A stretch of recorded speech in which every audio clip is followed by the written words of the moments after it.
semicolons, and apostrophes. It also refers to spacing within the text. Although these marks are very small, they can change the meaning of a sentence. Legal cases have been lost because of a comma in the wrong place. For example, eats, shoots and leaves is very different in meaning from eats, shoots and leaves. Let's look first at the full stops, which Americans refer to as a period. As you probably know, a full stop goes at the end of a sentence to show that the sentence is finished. We also use question marks for questions and exclamation marks for emphasis. Be careful to use the full stop, not a comma, to separate two independent clauses. Commas add extra information to a sentence and signal a pause to the reader. Look at this sentence and notice the pauses where the commas are. In many cases, the total time that students spent on various activities on mobile devices added up to far more than an hour, which suggests that they multitasked frequently. There are two situations in which commas often cause problems for students. Firstly, commas are used after adverbial expressions at the beginning of a sentence. For example, in addition, however, in 2009, in recent years. The other situation where we use a comma is for adding extra information, such as a non-defining relative clause. Look at the video on complex sentences to find out more about adding extra information to a sentence and the use of commas and full stops. Now let's turn to colons. This mark is used to introduce a list. For example, there were three main issues: economic, geographic, and political. The colon means which is or which are. So when we use a colon, we don't need to use these words. The semicolon is not frequently used in everyday writing, but is more common in academic texts. There are three occasions when it is useful. The first situation is before some linking words, such as however, consequently, hence, accordingly, nevertheless, and thus. We use a semicolon when you have two closely related independent clauses, like this. Several attempts to resolve the situation were made.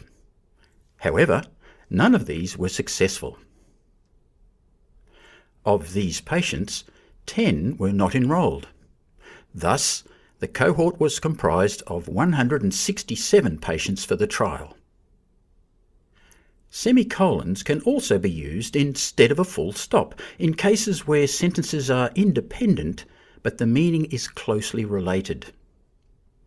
Some people work best in the morning. Others work better later in the day.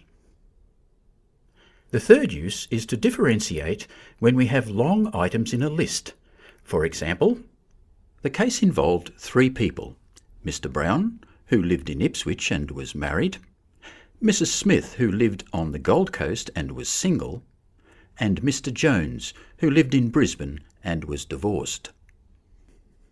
In this example, you can see a combination of punctuation marks. Apostrophes are another important punctuation mark in English, and even native speakers make mistakes with them. An apostrophe does 2 things. Firstly, it shows that a letter is missing. For example, it's means it is, we're means we are, and don't means do not. These are called contractions. It is generally better to avoid contractions in academic writing. Secondly, apostrophes can be used to show possession. For example, John's research, Neil's publication. However, the possession apostrophe tends to be used only with people. For other nouns, we use alternate ways of showing possession. For example, by making the words into a compound noun. Griffith University, not Griffiths University. The office door, not the officer's door. And apostrophes aren't used with possessive pronouns, such as theirs, ours, or its.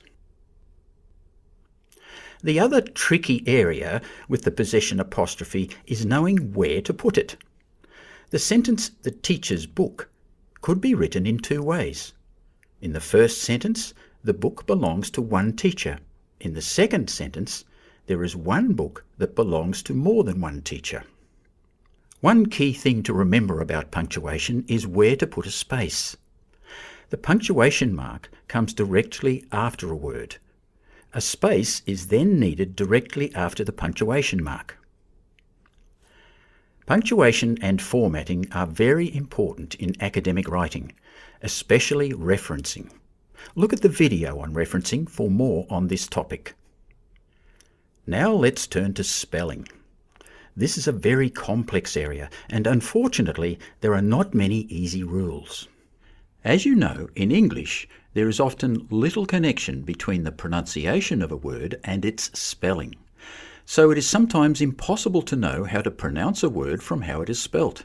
For example, there are many different pronunciations of O-U-G-H. Ought, through, enough. For this reason, it is good to know how to read phonetic script in a dictionary, like this. There are also